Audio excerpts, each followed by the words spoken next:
Hello दोस्तों, veterans नमस्कार। मैं दीवान सिंह। आपको पता है कि जब से मैं पेंशन अपडेशन पर वीडियो बनाना शुरू किया तो काफ़ी कुछ ऐसी चीज़ों का पता चला हमें कि हम मिस इन्फॉर्मेशन में जी रहे थे। हम इस निष्कर्ष पर पहुँचे कि जो ये पेंशन फंड की बार बार बातें करते हैं, पेंशन फंड का पेंशन अपडेशन से कोई भी लेना देना नहीं है। आपने पेंशन अडॉप्ट कर ली, उसका अपडेशन होना है, उसका जो भी खर्चा आएगा रेगुलेशन 11 के अनुसार, जो 1995 के रेगुलेशन है, उसकी पूर्ति केवल और केवल बैंक करेगा। बड़ा स्पष्ट लिखा हुआ है। और मैं तो बड़ा अचंभे में था कि रेलवे कर्मचारियों को पहले पीएफ मिलता था, उनका पीएफ ख़त्म हुआ, उन्होंने पेंशन ली और पेंशन लेने के बाद उनका भी अपडेशन होता है। शायद सीसीएस रूल्स उन पर लागू होते हैं। अब मुझे समझ में नहीं आता कि हमारा भी पीएफ था, हमने पेंशन ले ली, तो हम पे वो रूल लागू क्यों नहीं होते जो रेलवे पर होते हैं। खैर एनीवे, मैं आपको यहाँ दूसरी चीज़ के लिए बता रहा हूँ। मैंने आपसे कहा था और सभी जानते हैं कि जब पेंशन रेगुलेशन आया 1995 में और पहला ऑप्शन आया, उस समय कितने लोगों ने पेंशन ऑप्ट किया था। तो ये बैंक ऑफ बड़ौदा के एमआर नाबूलाल जी थे। इन्होंने एक लेटर लिखा डीएफएस को, वहाँ उन्होंने एक डिटेल दी और ये डिटेल इतने काम की है कि अभी हम यही बात करते रहते थे कि भाई 2010 में इतना पैसा लिया गया था, इससे लिया गया था, इससे नहीं लिया गया था। उन्होंने सर्कुलर के साथ, जैसे फर्स्ट ऑप्शन जब पेंशन का आया था 1995 में और रेगुलेशन था 1995 के आधार पर, और जितने भी एग्जिस्टिंग लोग थे जो सर्विस कर रहे थे उनके लिए, या शायद पेंशन भी जा चुके थे उनके लिए ये पेंशन रेगुलेशन आया। और उस समय 49.9% लोगों ने पेंशन को अडॉप्ट कर लिया। काफ़ी लोग इसलिए बच गए क्योंकि उस समय सर्कुलेट किया गया कि पेंशन से ज़्यादा सीपीएफ में फ़ायदा है। और उसमें जब 49% हुए, 51% लोग रह गए थे, तो फिर आवाज़ उठी। तो ये जो पहली बार फर्स्ट ऑप्शन में जिन्होंने पेंशन अडॉप्ट किया था, एम्प्लॉयर के कंट्रीब्यूशन के अलावा इनको एक भी पैसा नहीं देने पड़ता है। इनको हरी झंडी दे रखी यहां पर मैंने। लेकिन जब सेकंड ऑप्शन 2010 में आया तो उस समय 47% लोगों ने पेंशन को अडॉप्ट किया और बीआरएस वालों ने 2.5% अडॉप्ट किया, यानी 49.5%। और इन लोगों से 2010 में रिवाइज्ड बेसिक पे का 2.8% कलेक्ट किया गया था। जो सर्विंग थे, जो रिटायर्ड हो चुके थे, पेंशनर्स थे, 2010 में उन्होंने लिया, तो उनके लिए उनसे भी बड़ी मात्रा में पैसा इकट्ठा किया गया। अब मुझे यह पता नहीं फर्स्ट ऑप्शन में क्या रिटायरी से कोई पैसा लिया गया या नहीं लिया गया, लेकिन जो सर्विंग वालों से कोई पैसा नहीं लिया गया, केवल एम्प्लॉयर का हिस्सा लिया गया। और 2010 में जो पैसा कॉस्ट ऑफ पेंशन के नाम पर एम्प्लॉइज और ऑफिसर से जो लिया गया था, वो एकदम अनलॉफुल कलेक्शन था। जब यहां कमी पड़ रही थी पेंशन की, 49.5% से लेते हो तो ऑलरेडी जो जा चुके थे, कमी तो उनकी पड़ रही थी ना, ये तो आने वाले थे। यदि पेंशन फंड की कमी पर उनसे भी लेते, और इस 49.5% से पैसा लेकर के एक कहानी रची गई, एक नैरेटिव सेट किया गया कि पेंशन फंड में कुछ कमी पड़ रही थी और उस कमी को हमने ऑफिसर्स और एम्प्लॉय से पूरा किया था। यानी 49% तो पहले निकल गए। No money was collected from them, only the share of the employer.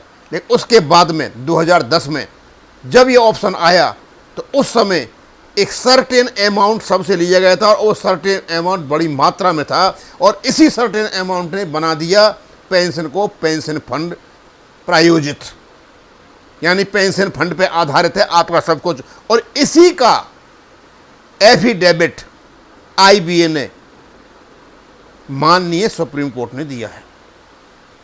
मैं बताना चाहूंगा सेवाराम जी को और जितने भी वकील हैं, सबसे पहले ये डाटा बहुत काम का है, ये रखा जाए कि 2010 में जो पैसा लिया गया था अनलॉफुली उसको भी वापस किया जाए, और जो पहले जो 49% लोग चले गए थे उनसे कोई पैसा नहीं लिया गया था, और ये 2010 में जो पैसा लिया गया था यहाँ एक कन्फ्यूजन क्रिएट किया गया था, एक इम्प्रेशन क्रिएट किया गया था, ये प्रज्यूम कर लिया गया था कि हमारा जो पेंशन फंड है वो हमारे ऑफिसर्स और उन एम्प्लॉय से ले करके इसको पूरा किया गया है। ये गलत तरीके से लिया गया पैसा था। अब मेरे तो वीडियो पे बहुत ज़्यादा लोग आते हैं, कहते हैं हमारा कटा, हमारा कटा, हमारा। आपका नहीं कटा था, 49.5% का था। इसमें 3,30,000 आदमी थे, जैसा कि विश्वास साहब जो बॉम्बे हाई कोर्ट में केस करके बैठे वो बता रहे थे, और वो इसी पे लड़ रहे हैं कि हमारा पेंशन फंड सफिशिएंट है, कॉर्पस सफिशिएंट है। अब सवाल ये उठता है कि भैया जब 49% से आपने नहीं लिया तो आपने 2010 में 49.5% से क्यों लिया? क्या ये जायज़ वसूली थी? नहीं, बिल्कुल नहीं थी। और इसी पे लड़ते रहे हमारे लोग कि pension fund, pension fund, pension fund से होता है, इससे होता है, जबकि 1995 का रेगुलेशन ऐसी कोई बात नहीं करता है, वो केवल पेंशन अपडेशन की बात करता है। और 35.1 में 1995 वाल पहले वालों से पेंशन अपडेशन दे रखा है, उसके बाद वालों के लिए नहीं है। इन्होंने 56 रूल का सहारा लेकर के उसको नहीं किया है। अब उसके बाद और डाटा दिया है सेकंड ऑप्शन ये दिए, हो सकता है कि पहले जो आया हो उनमें सीआरएस वालों का नहीं हो, और पहले जो आया था उनमें क्या रिजाइनी वालों का नहीं, इनको और चांस दिया गया है 2018 और 2024 में, तो इसलिए यहाँ पर सेकंड लिखा हुआ है। और ये जो डाटा था ये हमें कहीं नहीं मिलता। लेकिन मैं MR नाबूलाल जी को, जो नॉन पेंशनर हैं, उन्होंने जो लेटर लिखा है DFS को, इसका मैंने वीडियो बनाया था, मैं उनको धन्यवाद देता हूँ कि उन्होंने ये सर्कुलर के साथ डाटा कराया कि इस प्रकार करा, और काफ़ी मेहनत करके उन्होंने रखा था। अब क्योंकि इसका विश्लेषण करने का हमें एक मौका मिल गया, अब हम आते हैं माननीय सुप्रीम कोर्ट के केस पर। आईबीए ने जो स्टैट्यूटरी बॉडी नहीं है, रेगुलेटरी बॉडी नहीं है, एक अनरजिस्टर्ड बॉडी है, ये कुछ नहीं है, एक कॉम्बिनेशन ऑफ सर्टेन बैंक्स का है, जिसमें लगभग 235 बैंक हैं, ऑर्डिनरी और क्या नाम है पता नहीं कौन से एसोसिएट मेंबर होकर के ये जितने भी हैं। इन्होंने एक एफिडेविट दिया कोर्ट में कि जो पेंशन फंड की कमी पड़ रही थी उसमें ऑफिसर्स और एम्प्लॉय से पैसा लेकर के उस पेंशन फंड की पूर्ति की गई थी। इसी पॉइंट को माननीय सुप्रीम कोर्ट में पकड़ा जाए कि ये जो पैसा इन्होंने लिया था ये इनकी मनमानी थी, आर्बिट्री थी, मेलाफाइड था, ये इनका बनता ही नहीं है। जब 49% से नहीं लिया है तो बाद में 2010 में क्यों लिया? अब दूसरी बात कह सकते हो कि 2010 में क्यों पहले नहीं लिया था, तो इनको पेनल्टी लगा दी गई, या हमें मौका मिल गया इनको छीन झपटने का। हमने आर्बिट्रेरीनेस चलाई गई, इनसे जो कुछ छीना जाए छीन लो और लेकर के यहाँ बैंक में डाल लो, जबकि इनको ऑथराइज नहीं था, क्योंकि आपका रेगुलेशन 1995 ये बिल्कुल भी नहीं कहता है। सबसे पहले यदि पेंशन अपडेशन चाहिए तो आपको ये कंसेप्ट तोड़ना पड़ेगा कि आपका 2010 में जो पैसा कॉस्ट ऑफ पेंशन के नाम पर लिया गया था वो गलत लिया गया था, उसका पेंशन फंड से कोई लेना देना नहीं है। कॉस्ट ऑफ पेंशन एक नया फंडा निकाल करके उसको एक्चुअली को दे करके वहाँ से कोई सर्टिफिकेट ले करके इन लोगों ने ज़बरदस्ती हमारे ऊपर ये ठोपा था।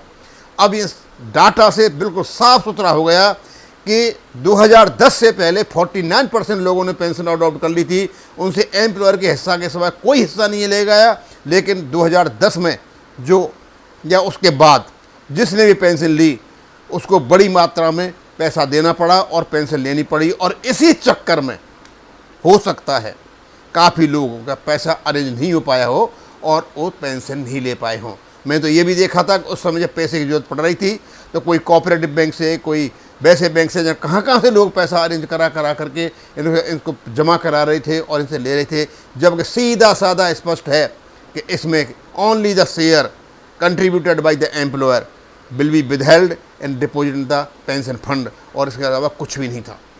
अब ये डाटा आज मैंने डाल दिया है आपके लिए, और आपके लिए बहुत काम का है। आपको पता चल जाएगा कि 49% से कुछ नहीं लिया गया, और लगभग इन्होंने 50.94% से 54.95% लोगों से इन लोगों ने पैसा लिया है।